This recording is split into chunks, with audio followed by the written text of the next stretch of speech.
Good evening. This is MMA On Air. I am Charlie Vann. Joining me always my producer, my engineer, Austin Harris. Austin, how are you doing tonight, man? What's up, Charlie? I'm great, man. Friday night, we're back at Dallas On Air Studios down here in downtown, man. Glad to be here. I am glad to be back. It's been a little bit of a hiatus, but we are back, and we're very excited. Joining us here in studio, and he's got to have one of the longest records of attendance as guest next to Steven Peterson. We have the one and only, the Bronx Boa, Ramiz. Yeah. Ramiz, how are you doing, man? Doing great, brother. Doing great. Always pleasure to be here, man. Thanks for coming in, man. You're so gracious with your time. Always, I feel like we should give you some kind of award for like longest appearance. Right? Oh man, you guys. Something like a T-shirt or something. So, but we're always excited to have you in because, I mean, you have such great. Not only are you a fighter, but you always have great insight into the sport. Thank you. And, you know, since we're here, we may have Charles calling. I know he's kind of busy tonight. He said he'll try. That's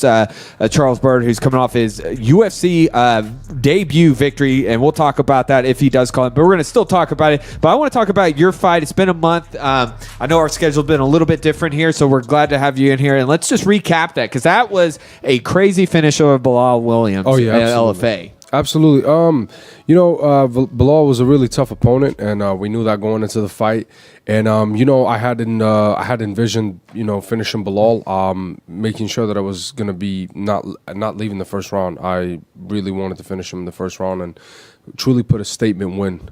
And let everybody know that, there was no fluke, there was no joke, ifs, ands, or buts about my past performances, and I'm here to stay, Now, I think you said you felt like he went out earlier. Is that correct? Yes, absolutely. So there was two instances. One where I had his back and I was landing some of those elbows across the body and to the side of the head. I felt him kind of go limp a little bit. Then he woke back up. And then most definitely on the second time when I was raining down ground and pound, some of those punches that were going through, one of those punches actually put him out. The next punch woke him back up. And I was just like, hey, we're not going to do this right now. We're not going to go through this whole series of events right now of me knocking you out, waking you back up. So the submission is always 100%. When you head hunt, when you go for the neck, you can't get out of that. And I remember right from the get-go, you're aggressive on that, and it felt like your pressure was just overwhelming. But that's been kind of the story of your career. Like they get so surprised by it. Absolutely. I mean, is that just always the game plan? Just go straight forward. Honestly, the game plan deviates just a little bit whenever I'm fighting a different opponent. But the reality is this, that whoever's first is always going to win. You know what I mean? And, of course, punches happen, but the mistakes happen, but the frequency and the percentage of them happening whenever you're the aggressor and you're going forward, you're moving side to side, and you're always in your opponent's face, you mitigate the chances significantly. So that's my outlook. I'm always going to be an extremely tenacious fighter, and I'm always going to go forward, and I'm going to always press the action. That's just who I am. I don't like to make my fights boring at all, and I'm a firm believer in letting off the first shot and going forward. Now, was there anything that you were expecting the most out of him that you were thinking he was going to come into with his game plan? Honestly, what we expected and what we anticipated was an extremely awkward style from Bilal. One thing that is extremely dangerous about Bilal is the way that he can get his shots off. You know what I mean? When you're in punching distance from Bilal, he lands punches at extremely awkward angles. So that's something that I didn't want to get tangled up in, and I knew that as long as I go to my game plan, of wrestle heavy, dominant position, top position, all of that, and even in the striking game, I knew as long as I closed distance and I stood in his face with punches, I knew that it would completely take him away from his game plan of staying at range and throwing those awkward and long shots that he always throws in fights. And was there a particular fight of his that you watched? I know he's fought two of your teammates, Jeff. Of course, Neil last summer, and then Sean Holden before. Was there anyone that you saw a little bit of that tape and saw any openings there? You're like, man, I'm going to capitalize right here. Absolutely. So there was a fight that I saw of his when he knocked out this 170-pounder from Oklahoma. I completely forgot his name. He's a very solid guy. And what happened was the guy was trying to shoot in on a Bilal. Bilal stuffed the takedown, and it was in one of those the distance that Bilal had clipped him with a straight right and just put him on ice skates a little bit, and Bilal managed to take him out of there, and that was an extremely solid prospect. Like Bilal has fought a lot of top and tough competitors, and I thought he beat Larry Crow his last fight before me, and Larry Crow was tough, and Larry Crow kind of showed me that you can't just hold Bilal down. You got to continuously advance on him, and I knew that watching that fight against the guy from Oklahoma, I knew that that's what I had to do. I had to go in on him and make my presence known and continuously advance position and just bring violence. And what do you think? And I'm pointing this out. What do you think happens with Bilal? You mentioned he's had a lot of fights. He's a warrior. He's definitely had a history with Legacy, both as LFA and Legacy Fighting Championship. What do you think happens next for him in this division or promotion? Honestly, he's such a nice guy. No, he's my hat's off. I have a ton of respect for Bilal, and I made that known to him and to everybody else that I fought. I knew he was going to be my toughest test yet, and he accepted the fight. He showed up to the fight, and he came to fight, and that's who Bilal is. But honestly, I think Bilal still has a lot of juice left, and I'm a fan of Bilal. I like to watch him fight, and I think he still has a lot of entertaining fights left. So most definitely, if the weight cut's not too hard on Bilal, he could stay at 170. And there's a lot of key matchups for Bilal there at the Legacy Fighting Alliance, and they always put on amazing shows. And definitely, their welterweight division is stacked. So Bilal is always a fight or two removed from being in the mix. Now let's talk about you next. What do you think is next for you? Is there anything in the works that maybe you can talk about? Absolutely.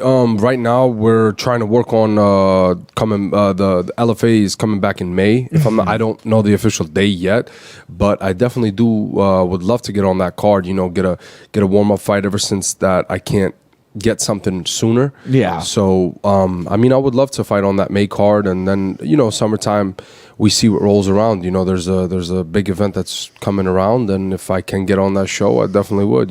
They know why it's Tuesday night. Yeah, I was about to say. We were talking about that before. With all your finishes, and of course we saw Alonzo on there, and he was just only 3-0. Absolutely. And Dana always looks at those, and he said it for years. He likes the guys that finish fights. He at least gives them those opportunities, whether it's the Contender Show or even Ultimate Fighter. And they're just finished wrapping the undefeated season. Yeah. I can't remember. Are those? I believe those are lightweights. 45ers and lightweights. Oh, 45ers and lightweights. But if that had been welterweight, would have that been a possible avenue? To be completely honest with you, I know that's something that me and my coach we talked about, and it doesn't necessarily excite me. Yeah. I truly respect Ultimate Fighter. It's the track record alone. It's produced so many champions. Rashad Evans, a lot of other guys that have went through the Ultimate Fighter house. You've seen the fruits of their labor. They've enjoyed the fruits of their labor. But as I was saying, I'm not fully excited by the idea of being in the house with a bunch of fighters that I don't know. And I love being in my own gym, training in my own gym with people that I do know. Of course. And it's not necessarily just getting out of my comfort zone. I always get out of my comfort zone in training and everything like that. But it's just the idea, the thought of being away from home for 2 months and having to deal with people I don't know. For instance, if it was... if it was single person dorms, where you didn't have to share a room and everything like that, you had your own quarters and you had you spaced out from everybody else. Yeah, sure, I wouldn't be opposed to it, but just being in such close proximity to other fighters that I don't know really, that I don't know their tendencies or anything like that, and I don't know who they are as people. It's kind of hard for me. Well, and I'm wondering, and this is not a knock on the Ultimate Fighter. I think they've had a lot of great seasons, but how much it's now overdone to where when it first started, it was in the height of that reality era. And the show did save the UFC. That Forrest Griffin. Oh yeah. But how many more of those are you hoping to rehash? And I was thinking my other day, and like I said, I think it is a great way of finding talent. But we've also seen a lot of people fade out of the UFC that came out of the Ultimate Fighter. I was just thinking about that other day. Now with the Contender Series, it's something new. It's something different. Yeah. You get to go back home. And, you get each, a good handful of people get that contract. Yeah. It's not a long waiting process. No. It's not about the drama. No. Where the Ultimate Fighter, there is the drama. I mean, there is those personality clashes, just like the Bachelor, Bachelorette, and that. And I mean, I could see that being like a deterrent if you're just really there. I'm a big proponent of the Contender Series. I think that it's a necessary. If you ask me, you draw out a lot of the regional talents, you bring the best out, and honestly, those Contender Series fights are extremely hard, and they're only getting harder. Now that you have a lot of people that want to jump on that and get their opportunity to fight in front of Dana White, Mick Maynard, Sean Shelby, all the UFC brass that's there. And the thing is that it pushes the action because that, hey, it's do or die when I get in here. It's I can't play it safe because even with a spectacular finish, you're not 100% guaranteed. No, you're not. Point in cases with Charles Bird. He his finish was spectacular. I mean, choked the guy out and with 5 seconds left in the first round. Was doing extremely well, dominant, and then he had to come back on the show, and of course it's good because, it gives you that exposure and the UFC brass gets to see who you are. But like I said, the stakes are always high on that TV show. And honestly, I think it's better for the promotion. It's better for the sport when people could see that talent right then and there, instead of having to go on and watch next week's episode or the week after's episode of what's going to happen. When you just have this feeder, it's like LFA, you just have a feeder right there where it just shows you, hey, these guys are the best fighters out of LFA, CES, regional promotions, and they're about to go worldwide too. So, and it's built stars. Look at Sean O'Malley. I mean, he's quickly become a recognized figure in MMA. Of course, he has that personality, and he kind of developed it from LFA, from that highlight reel. But with that being said, I mean, it's live. People like live. And the success speaks for itself. I mean, look at a lot of the Tuesday Night Contender Series alumni. They've been extremely successful. Julian Marquez, Charles Bird, Jeff Neal. The majority of people that have fought on the Contender Series that go on to fight in the UFC, the percentage of them winning is so much higher than losing, Well, and even, we were talking about this, Austin off air. I mean, even when you look at Steven Peterson, I mean, what a war against Brendan Davis and fight of the night. Absolutely. I mean, it brings these guys, who bring that battle. It's the fights that Dana really likes to put on. It's what I call the fan-friendly fighters. Yeah, absolutely. The guys that come to finish or they come and bring the battle. Yeah, that's exactly what it is, and that's the same way that I view it. I'm fully understanding of the fact that this is mixed martial arts. You're not always. Victory isn't guaranteed, but the only thing that is guaranteed is that you're going to go out there and you're going to put on a fight. You're not going to wilt under pressure, and I'm a firm believer in that. So every time I step into the cage, I do look for a fast finish, but I also come with the understanding of, hey, no matter what happens, if stuff goes down south, there's no way that I'm going to wilt or break under pressure. I'm going to give the fans what they want to see. And when I look at the Contender 2, the fighter, win or lose, kind of leaves, they don't leave with any sort of drama around them, some of bad aura. And I'm saying that in the sense of from the reality show aspect of any reality show where there is drama, you kind of wonder what life is like going back. If you have a job, if you're going to have a job, just because of however you're portrayed, there are twists and turns in the ways. You don't have to worry about that on the Contender. It's just fight and wait to see if you get selected. That's it. That's how it is. They give you a per diem when you go there the week of. You do all your media. You get everything knocked out. You get to eat at the UFC PI. You get to see the PI, the Performance Institute. And it's just way different than fighting in the Ultimate Fighter House. And in my opinion, I like it a lot more.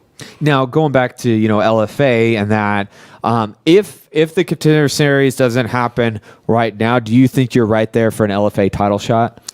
Honestly, I wouldn't be opposed to a title shot. Of course, it would come back down to what Coach Safe wants to do, because he has the final say. He has the final word. Of course, I'm a fighter, but a lot of times fighters don't know what is in their best interest. For instance, like their coach or somebody that's there with them every day that gets to look outside of the cage and gets to help their career progression. So at the end of the day, you know, I wouldn't be opposed to a title shot or anything like that. But like I said, it would all have to come back down to what Coach Safe wants. And did you have your eye a little bit on? I mean, that Stewart Jaleel Willis fight. Yeah. Speaking of Contender Series, Kyle Stewart, and you know he picked up that decision win, but it was a battle. I mean, absolutely. And did you have your eye a little bit on that as you know maybe potential opponents possibly or? Yeah, absolutely. I think both of those guys in that main event were great competitors. I think they had an extremely tough fight against each other, and it just showed, you know, two great prospects coming out and fighting each other, and you know, it would be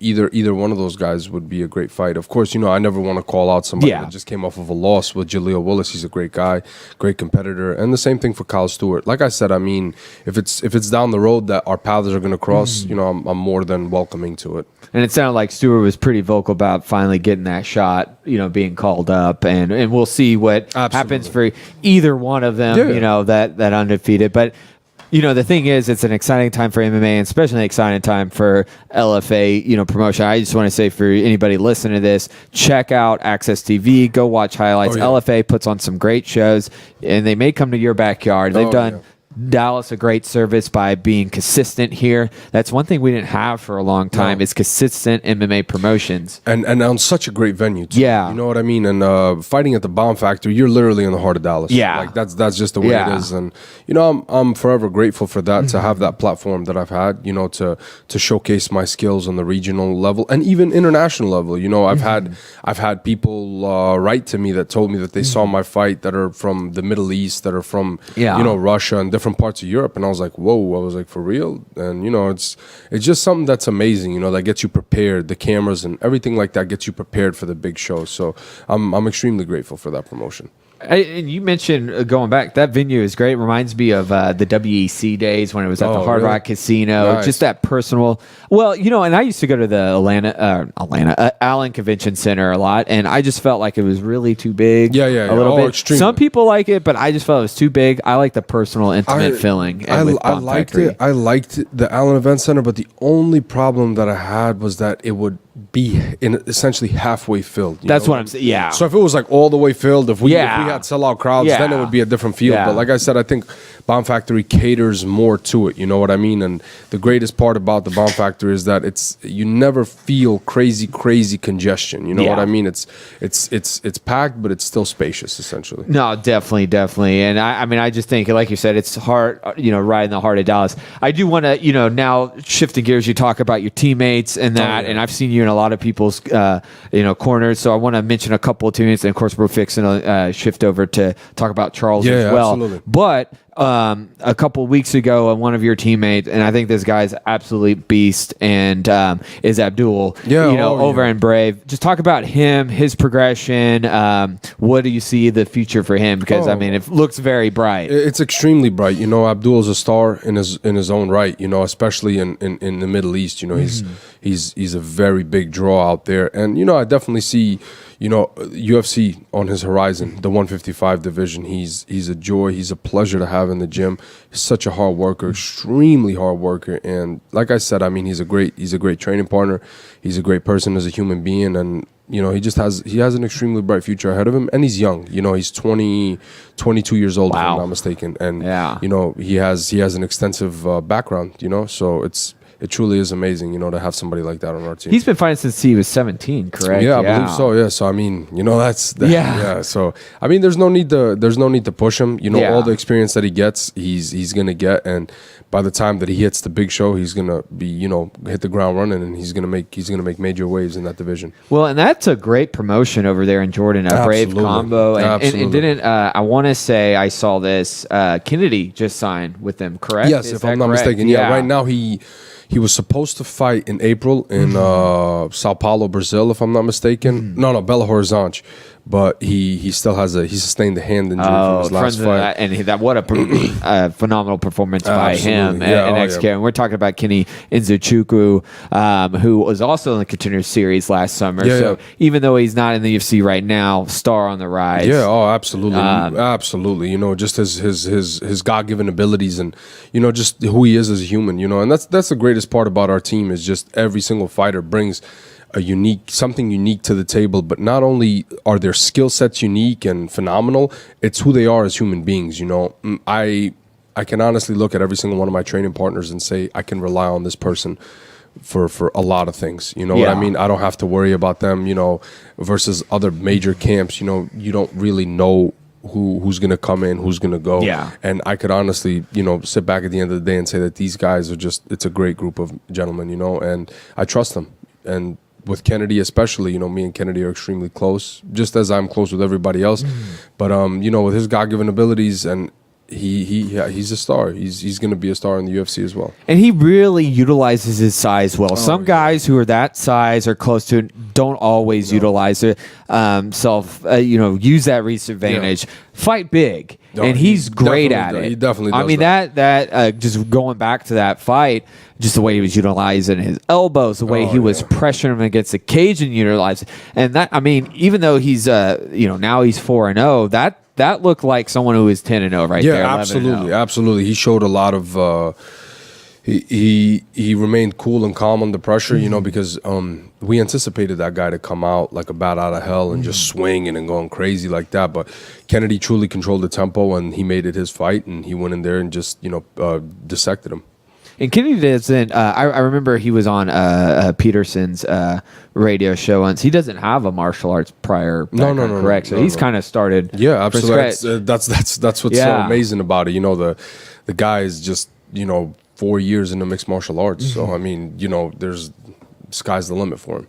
Yeah, it's if you haven't seen a Kennedy fight, you can go to YouTube and there's a couple of highlights. I mean, he's definitely someone worth watching, and future's bright for him. But let's talk about this past weekend. We mentioned Charles Byrd, and man, if there's a debut to make, he made it. And and I call it the official debut, because Contender Series is under the UFC umbrella, and he was dominant in those fights. But man, you see a lot of people who make their debuts, and you wonder, is it the UFC jitters going to get him, or maybe they end up pulling up a decision. He made a statement right away, defeating John Phillips, and it kind of reminiscence of your fight in the sense of how you just went straight forward and just surprised Balal. Well, I mean, even with Ben Simmons, but I mean, he just took Phillips off guard with that double leg. And Charles is known for his striking. Yeah, he is. And the thing about Charles is that his UFC debut was just perfectly executed and well overdue. Charles has been UFC caliber for years now, and it's just he's had a rough patch a little bit, but Charles firing on all cylinders, that's an extremely scary human being to be in front of. And just going into that fight, just watching his mind state and watching just how dangerous he was. We knew that he was going to catch John Phillips off guard, and just the second that he stepped into the cage, he just looked at home, and he said exactly what he was going to do. He was going to run right through John Phillips. I'm going to make a bold comparison here. I'm saying it's going to be bold because if anybody comments, they're like, "How can you compare to Anderson Silva?" This was an Anderson Silva debut, and on the ground, on the ground. If you want to see Anderson Silva's UFC debut, go watch it against Chris Lieben. Long overdue UFC debut, and just the composure the pick apart. That's exactly what this reminded me of. He went straight for the double leg. John Phillips looked just like a fish out of water, even though he has tons of experience, both of them long overdue, and just the way he transitioned, the shoulder bumps, which not a lot of people do or utilize. I mean, it's effective. It's effective. Oh yeah, most definitely. And then the way he just took that back, that reminded me exactly, but on the ground, like Anderson Silva's debut. Yeah, absolutely. And the thing about Charles is that he's so dangerous every and anywhere the fight goes. So I knew even if John Phillips was the stuff to take down, I knew that Charles' striking was more than in sync to beat John Phillips' striking. All respect to John Phillips. He comes from a tough camp and everything like that. But I just, training with Charles day in and day out and just seeing the threats that he possesses and just, going into the fight, amazing cardio. Just the guy was just operating like a machine. That's just how I would say it, how I would describe him. Well, and ironically, him and Anderson are both middleweights. So yeah, absolutely. What a way to make stars align. Except I think Charles has a little better dance moves. That break dance at the end, that was pretty sweet. Although Anderson likes he's a big fan of Michael Jackson. His little break dance. Absolutely. So we'll see. But like you said, it was long overdue, and his composure and just transitions, and I mean, he just looked like, man, been here before, even though he hasn't been on that bright stage. And do you feel as a competitor, someone who has any like that long overdue, that can trump those jitters a little bit? Sure, there's nervousness and everything. Absolutely. You know, just like I said before, fight week, the fight camp, leading up to it, you know, just Charles was just razor sharp with everything that he was doing. So seeing how he was performing in training camp, I knew that he wasn't going to have no jitters. Of course, everybody gets nervous, which that's known. But the reality is, I knew that Charles that night couldn't have gone any more perfect. And I knew that leading up to the fight, when we were backstage getting ready to make the walk, just cool, calm, collected, just ready to rock. That's how Charles was. And I was like, you know what? He's going to make a statement tonight. He's going to make a very big statement. And what was going through your mind? You're sitting there in the corner. Actually, there was a good video shot of you throughout the whole fight. I went back and recap. Right when he takes that back, did you know, man, this is it? Because, I mean, from what I could see, like, it could have ended without him just training with Charles every day. One thing you do not want to do is you don't want to get tangled up on the ground with Charles. He's, you know, his belt is blue, but that's not the case. You know that is not the case at all. Charles is wrestling his top position. Even Charles off his back is extremely potent. You know, he's a potent grappler.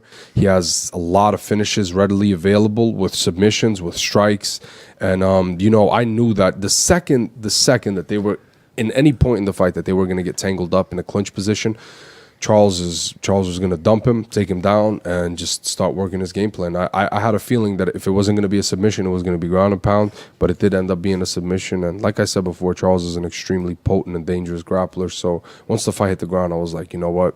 Game over. It's just a matter of time until Charles gets something here.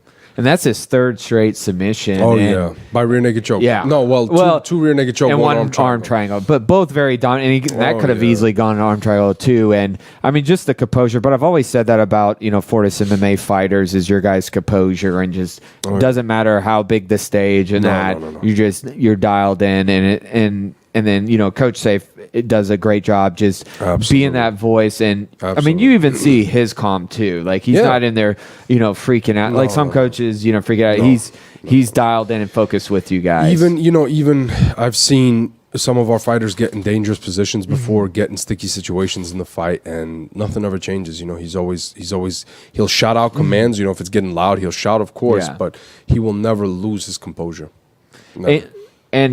Talk about just, you know, being in that aura of the UFC, making that walk too. That give you a little bit chills, walking right behind Charles. Absolutely, you know. But just being there, you know, I was so blessed, so fortunate to be there, and more than that, I was extremely happy. Like there was just a happiness in my heart to see Charles finally where he belongs, you know, where he's belonged essentially, and just compete and just do what he does best. So that's what truly made me happy. But being there, seeing the stage, seeing the crowd.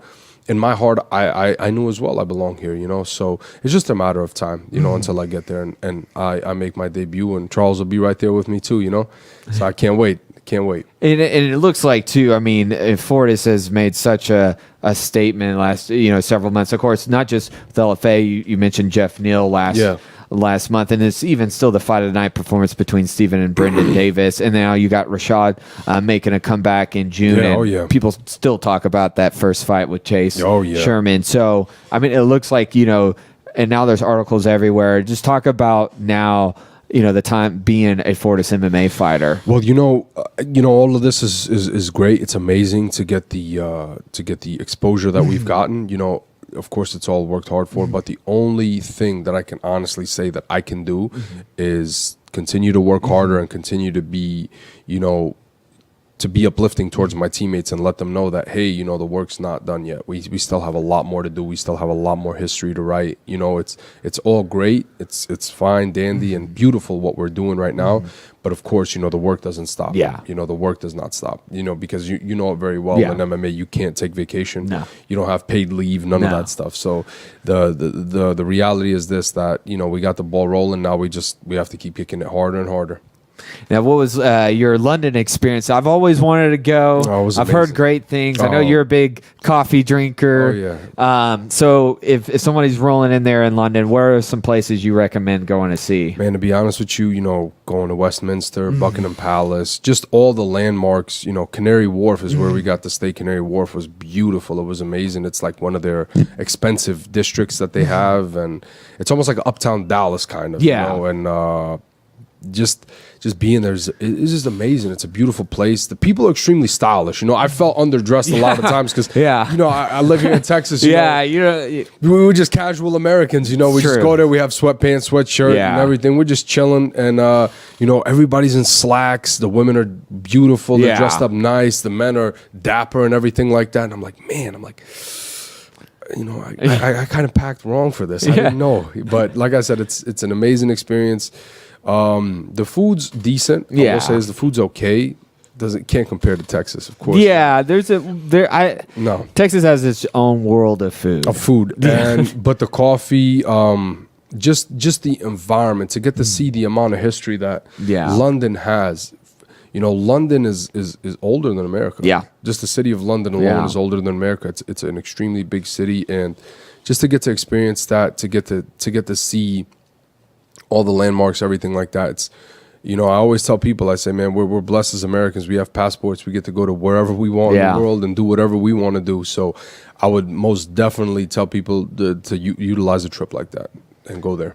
Now, mentioning the coffee, are you more dark roast, medium roast? Man, I'm dark roast. Dark roast. Yeah. Every morning I wake up, especially in fight camp, it's straight black coffee, no sugar, no milk, no nothing. That's how I always drink my coffee. Yeah, I can't do the cream and No, sugar no, no, anymore. no. It just messes with me. It's too much. It's hard to do even those specialty coffees. And I crash too hard. Yeah, you crash hard, and honestly, I think it dilutes the coffee a It little does. bit. I don't know the real science fact that, but I mean, I feel like it does. Like I feel like if you just drink it straight, Yeah, and it has a lot of health benefits. When you drink just straight coffee, the way it is, without sugar, without any additives, preservatives, because a lot of the sugar, the milk, that stuff really just just destroys your body. So well, yeah, I mean, even in milk, there's in sugar, unless you're doing like soy milk Yeah, or almond milk, Yeah, which aren't absolutely. always offered. But a lot of people do the artificial sweeteners, the no, preserves, can't do and I mean, I think and there's health benefits, of course, in moderation.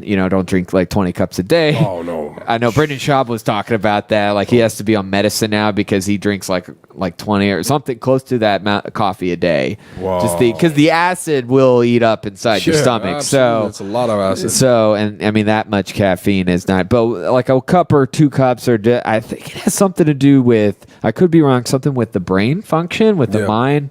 I know that like, It's addicting, man. It's caffeine. well, it is caffeine. That is a big thing. Although I'm going to tell you something that has tricked my brain at night to where if I don't want to stay up and if like I'm eating out or even if I'm not eating somewhere, I'll have decaf coffee. Really? It'll trick, even though I know it's not giving that boost. Having something warm, Yeah. or that, Yeah. Or tea. yeah, Try teas. or tea too. Like I love green tea, Oh, but Earl Grey black tea actually works really well, and there's a lot of health benefits Nice. with I'm that. definitely gonna try that. especially with like cholesterol and heart disease and that. And I mean, of course, green tea is like always recommended because of antioxidants and Yeah. stuff like that. Oh, yeah. But I think it's just the warmth in that, and like I don't know, something with it's soothing, it's relaxing. See, I don't always get like super amped up with coffee. Like I feel like No, me neither. I'm I more think it's like the sugar that thinking- amps people up. To Yeah. be honest with you, because if you drink just straight black regular coffee or dark roast, light roast, whatever roast you drink, you're not gonna get as hopped up and as Yeah. hyped up. Of course, it wakes you up because it does have the caffeine in it, but it's not enough caffeine when you add the Yeah. sugar to just completely get you off Oh your yeah. rocker. And like I said, it just I feel like it takes away. Like you're not getting much. And Of course not. have you heard of? I know we're talking a little bit coffee here, but like cold brew. A lot of people are doing cold brew. Have you I've done cold that? before. Yeah, I it's don't good. think I've but really done it. It's good, but I'm not as big of a fan of Yeah. as just drinking straight black coffee. See, I'll drink that summertime, wintertime doesn't matter. No, it doesn't. Because Go get some coffee right now. yeah, I mean, like it makes me want some coffee. But do you? What do you cut out in training? I was just thinking about this, and do you cut back on your coffee intake? I usually during the week, whenever I'm getting ready for training, I'll probably have a coffee a day in the morning, and I won't overdo it. But usually I stay away from sodium. I stay away from sugars. Yeah. Which I usually always try and stay away from sugars in general, just because it just too much sweet. You feel it in your throat. Just it's just not good. But I stay away from a lot of sugars and salts. Yeah. And I'm extremely weary of what time I eat. I don't want to eat too late in the night, of course not, because then it'll keep me up. Yeah. The carbohydrates and whatever breaks down in your body, it's going to take longer. Do you just now are you? And I've been hearing different podcasts where they've talked about, and I think Joe Rogan was talking about, it was actually yesterday on his MMA, he was talking to a Muay Thai fighter, and they were talking about how he doesn't completely cut out his carbs, but I mean, because he's working out so much. No, of course not. No. But do you feel like people are doing it like you see the 30 or whatever, the 30, the low carb diet where they're cutting out a lot? No. At the beginning of training camp, I want to make sure that I still have carbohydrates because I'm training. Training is, it's rigorous. Yeah. You train two times a day, and imagine doing that a whole training camp, not on carbs. So usually what I do is a week and a half prior to weigh-ins, I start to cut back on the carbs. Of course, I never eat I'm never in an abundance of carbs where I just eat bread and all this all day. But of course, I'm extremely cautious of what carbs I take in, but I make sure that I don't cut carbs out during training camp. I can't do that. Fight week, I usually tone it down. I'm eating stuff that's just gonna burn right away. So high protein and what do you eat the day of? What do you because everybody's stomach is a little bit, and I'm saying this for an instance, I come from a wrestling background, and I remember I could not eat certain things, peanut butter sandwich, and sometimes even that, and a little bit could have been the butterflies, you're amped up, you're ready, but I made sure to eat real light, or even a granola bar, a protein bar. I always eat light. So the day of the fight, usually I wake up and I'll try and get pancakes or something that has a lot of carbohydrates in it. I try and cut back on the syrup and everything like that. Yeah. Just because I remember I did that one fight and the day of the fight, and when I got to the venue, I remember I just had acid reflux. Yeah, acid reflux, and my throat just felt extremely dry. Oh yeah. And I was we can't do this. So I just I try and keep it as simple as possible, like sweet potatoes and 3 hours. I usually time it. 3 hours before the official venue, the official fight card starts, I try and get at least a turkey sandwich or something like that. That's good because that's light. Something light. I never want to eat too heavy. No, I mean I used to see guys that put away whatever. And I just cannot do that. I'm going to be that guy that's going to just throw up all over and. It's going to be a mess. Don't eat eggs. No. Rule of thumb, do not eat eggs. Do not. Plus, it's going to slow you down. It's going to build, I'm going to be honest, it's going to build up gases and acids in you. So, it's good. It's a good source of protein, but not pre-competition. Because when you're, especially for when you're grappling, you're wrestling, it's building up it does build up acid in your body, in your stomach, and that movement. And so you need stuff that's going to hold. You need stuff that's going to hold, and that's going to, so sweet potatoes and all sweet of those potatoes complex. Great. I love sweet potato. Carbs. I don't even eat, I'll eat a regular potatoes, but if I indulge every now and then fries, it's got to be sweet potato fries. I don't do, I cut back on salts in general. That's just me, and usually sweet potato fries aren't salted. They usually come unseasoned. So I love them, and I just love the taste. Now, going back to peanut butter, or not peanut butter, pancakes, have you ever put peanut butter on them and just smeared it? I love that. It's the best. You don't, or you can do, here's the thing, it does have a little more sugar, but if you did natural honey on your pancakes. Honey, man. So right after weigh-ins, I do dates and honey. That's my go-to. Dates, to spike back everything and get everything running. So I'll do dates, honey, and then drink water, and I'll get a banana, to start expanding my stomach and getting it, ready for, the pasta and all the carbs that I'm going to eat that night. So, dates, honey, and even when I'm at the venue, I try and get at least one protein bar. Yeah. And I'll just have my little vial of honey right there, and I'll just be, I'll take a little bit just to boost my sugar and just keep it going. Just have something in your stomach. Because what's crazy is I get sleepy. A lot of times I get kind of tired before my fights. I'm like, oh man, I feel tired.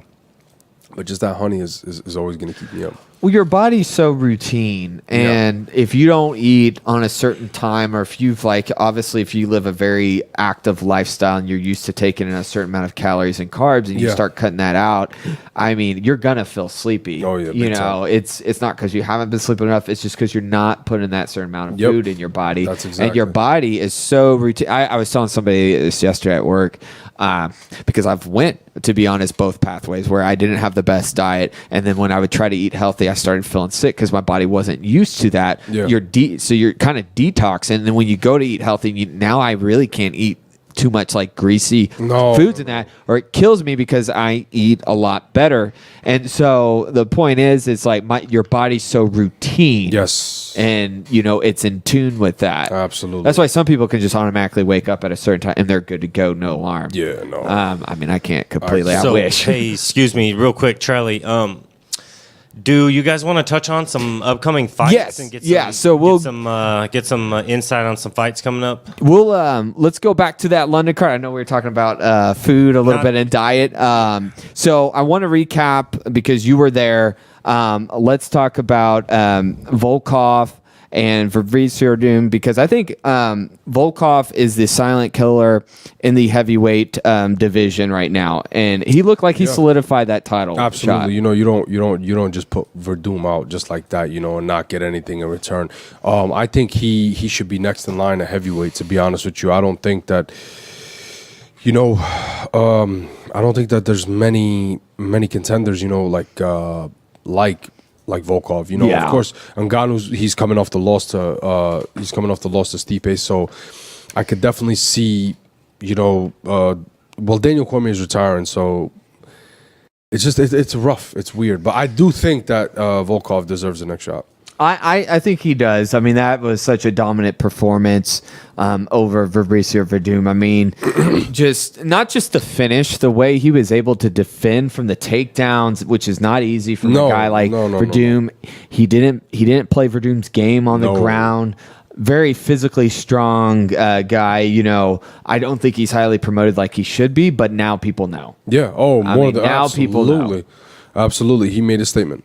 And I mean, I think one of his first really where he hit the scene was against Roy Nelson. Yeah. A guy that just takes one punch and you're gone. Yep.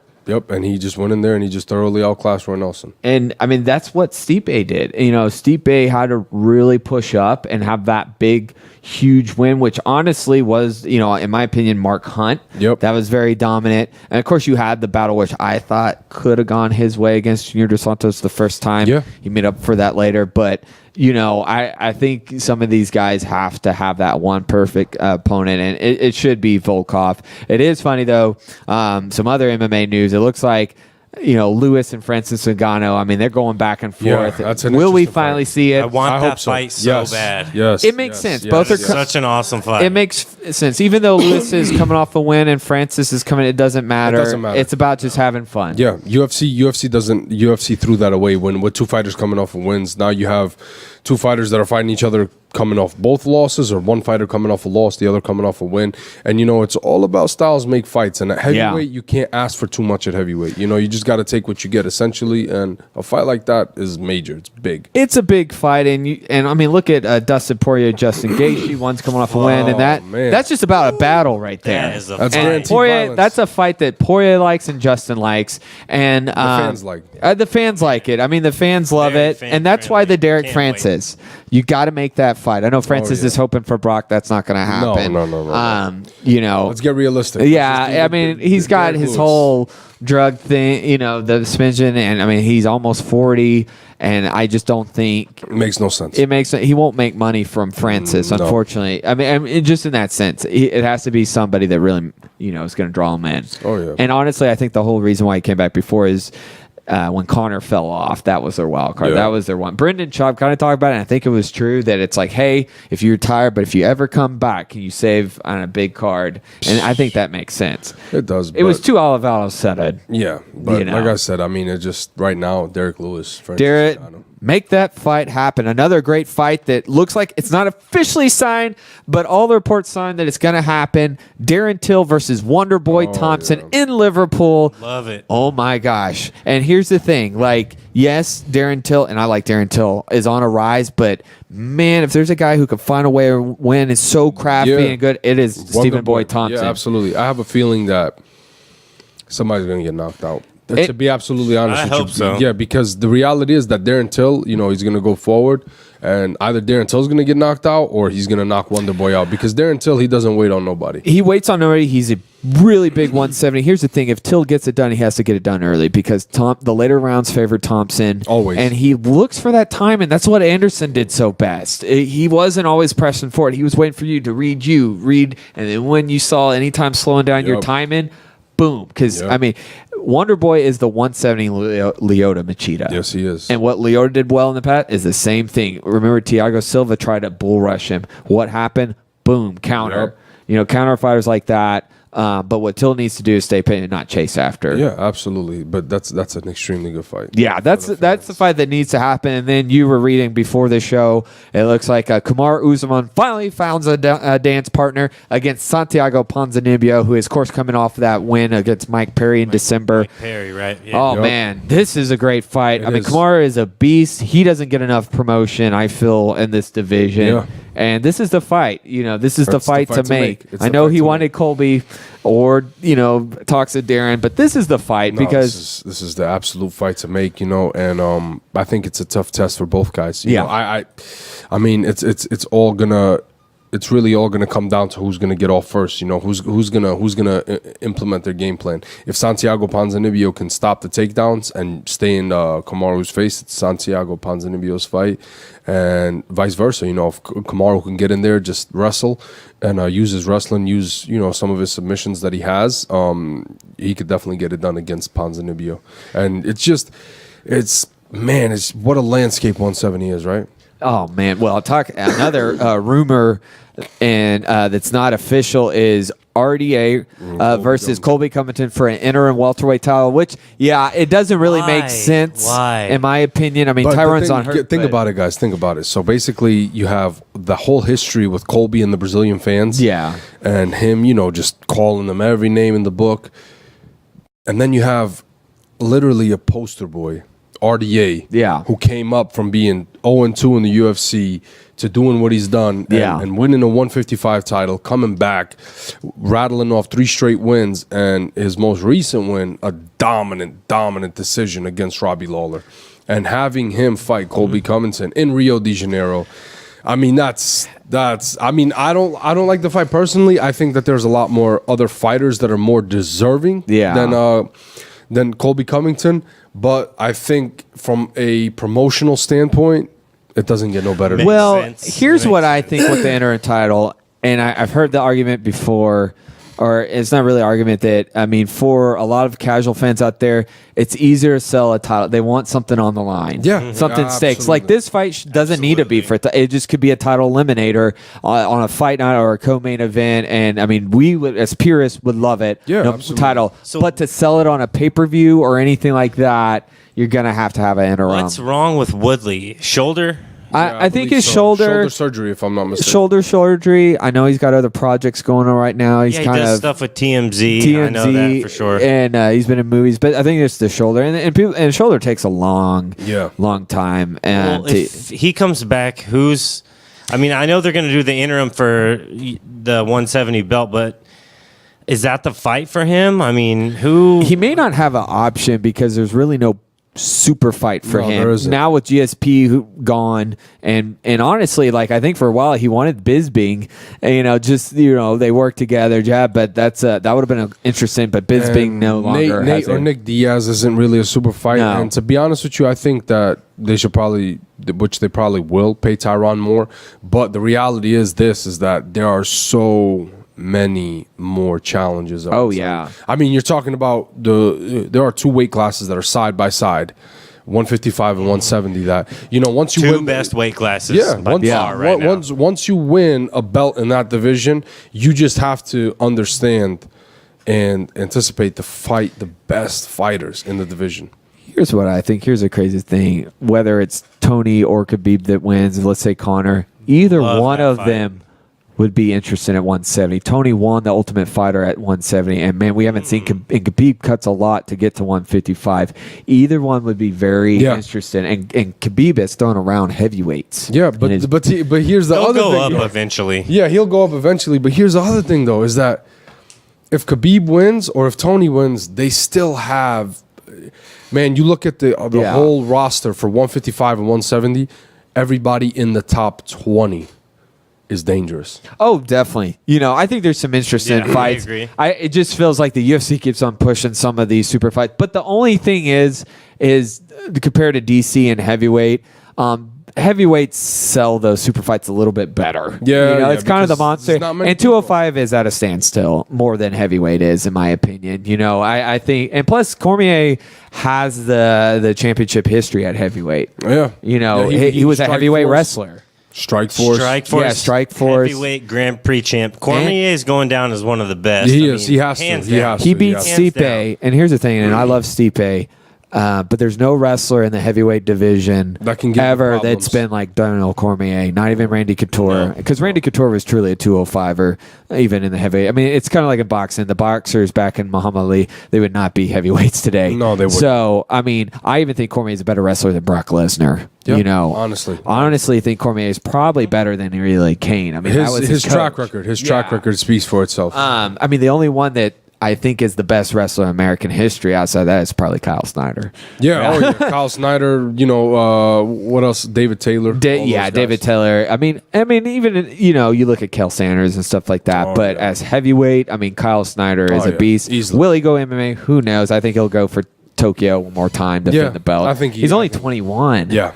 Big man on crazy. campus, man. Yeah. What it would be to be in his shoes in college, I right? know. On a major campus like Ohio Oh, State. yeah, I'm sure he's a superstar. But yeah, going back, there's a lot of interesting fights at 155 and 170. I mean, Darren Till is a force. If he can get through Wonder Boy, I'd say he's next. I mean, right there. And he can cause problems. But don't sleep on RDA. I think this is actually a bad matchup for Colby Covington. And I think RDA is actually going to be a bad matchup for Tyron Woodley, too. I think that too. I agree as well. I think, but the thing is that another thing that I also do worry about that I was talking to my teammates about last night is that what worries me is that Colby can try and make it a really ugly fight. He's going to try and get in there and just be extremely awkward and stuff. But the reality is that, man, RDA's track record speaks for itself. Yeah. And, not to knock anybody, but you look at the fighters that RDA has fought. Yeah. And you look at the fighters that Colby Covington has fought. Bear in mind, Colby Covington doesn't have Khabib's wrestling. No. And a fight like that taught RDA a lot about himself and everything like that. So Well, I don't think he even has Tyron Woodley's wrestling. I'm going to be honest. I don't think he has that explosiveness that Tyron Woodley has. And that's nothing against. It's just there's levels, and even in the college, there's a reason why there's national champions and runner-ups, and then there's guys who just kind of plays in that. And then you have RDA submission skills. Yeah, and that's the thing, because if he takes him down, he's in a guy who's world class on the ground, who has better hands, and that's fun. And when you were talking about the evolution of RDA, he did not have that striking before, and what he did against not Eddie Owens, but Donald Lawler, Cerrone, who was top kickboxer, how he put on Anthony Pettis, just shut the Benson Henderson. Pettis and Chiesa, that's coming up. Yep. That is an exciting that fight. fight. Must win for both guys. Yeah, absolutely. But that's a great fight. How about Paul Felder, Ally Quinta? Quinta, oh boy, That's a fight of the night. UFC. I'm not gonna lie, man. UFC is They're making it, and you know what? Knock Good on matchup. wood, Some the solid 223 is still a hold. Yeah, and we it haven't is. mentioned Joanna, the rematch against Rose. cannot wait for that. Doug Rose. the whole Brooklyn card is just amazing. stacked. Brooklyn got a treat, man. Brooklyn, I'm kinda let's not. jealous. This is wood. Let's knock on it. Knock Stay, on it, knock because on it. we've seen these cards pulled. It's still 2 weeks. Khabib, make weight. Yeah, Khabib, absolutely. make Both weight. of those guys, man. Well, Both of those dudes are Tony's big. always usually pretty on, but you never know. Things happen. So winner of that fight, give me some picks. Man, this is tough. Tony or Khabib? Khabib. I got to go with Khabib, man. Like I got heard, that pressure. Khabib is good at one thing, and Khabib is proven to be very good at I got to side with Khabib, but I'm going to say this. It's not an easy fight. It's going to be a Man. fight because on the ground, Tony has elbows. He's more crafty. Yep. And if On if top it and on bottom. and here's the thing, I think Tony's submissions are a little bit more slicker. Yeah, and a little more dangerous. But Definitely. Khabib knows what he's great at, and he sticks with it. Yep. Tony's the better boxer. He's a little crazy. All I'm saying is I am going to edge with Khabib because, I mean, I just think that strength, I think he could go a decision. I don't think he can finish Tony. Tony's just so tough. Yes. But, Wow. and I think he's going to get cut. I think you're going to see some blood. Yeah. Oh, yeah. But do not be surprised that Tony's going to pull it off either. This is a really tough one because I like Very both hard fighters. to I call. really like Tony, and I think he's a great for the division in that. But I'm always going to side with a little bit the stronger wrestler just because of the dictation. But Control. here's the thing. It all comes down. I'm going to say this. It all comes down to that weight cut for Khabib, how he is going in. Because Tony has cardio for days in his machine. Doesn't get tired. Either one, though, I think beats Conor, though. Oh, yeah. Yep. But I don't think we Wow. see Conor. Wow. Well, they both have the styles that we've proven there's tough. I mean, Conor's always got that punch. But even with what we saw with Charles, if you can explode right in quick, it doesn't matter about that punch. No, it doesn't. And I don't think you can pull off a bear like Khabib or even Tony. No. If you've ever been under a real strong wrestler, and I'm going to say this about 1 or 2 minutes, I mean, Miles Johns is like, Yeah. I've wrestled with a lot of guys, and I mean, and he's a 135 and he feels like a boulder. You know. Yep. Yes, And what I mean by that is some of those wrestlers out there, I mean, it's just a whole nother thing on top of you. Yes, it is. And we saw that even with the Chad Mendes fight. Is he coming back? Yes, yes, Chad Mendes yeah, is coming back. I He's think- finally off his suspension. Yeah, he had a 2-year. 2 And it years, looks right? like Barnett, too. Oh, yeah. So- Barnett got cleared, which is Yeah, crazy. he got cleared. Dude, I love How about Josh him and Barnett. Francis Ngannou? Oh, that would be a good Yes, fight. please. That would Can't be a count really it. good fight. I mean, you talk about one of the best heavyweight. That guy next to Cormier was one of the best wrestlers in Best heavyweight, grapplers, too. Yeah. Grappler. 100%. Very underrated. I still want to see him and Verdum, actually. Oh, Maybe that's There's a a lot fight. of good matchups for Have they ever crossed Barnett. paths? I don't think they've ever fought. I don't think they fought. Very I don't close in think- Strike Force, but Yeah. they didn't. Yeah, they never fought or in Pride.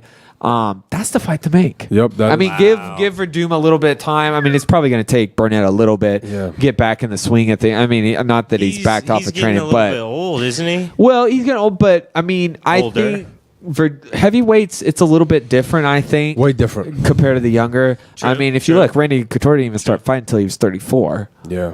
Of course, the game was a little bit different, but I mean, Daniel Cormier was 30 when he started. I mean, it just depends. But real quick, first of all, thanks again, Ramiz, for Absolutely. dropping My pleasure. dropping My by. pleasure, guys. I My mean, I pleasure. feel like we could go hours. There's so much. Yeah, There's always absolutely. breaking news every moment. But is there anything that you would like to add out there? Any shout outs or any other news that you Yeah, would like definitely. to I add? want to thank you guys always for having me on the show. Want to thank my friends, my family, everybody in the Dallas area, New York, and wherever else my fans, my supporters are from. And there's a lot of big things coming up, and I can't wait to start releasing information in the time to come. And it's gonna be another busy year for me, and continue to keep the ball rolling and stay dominant.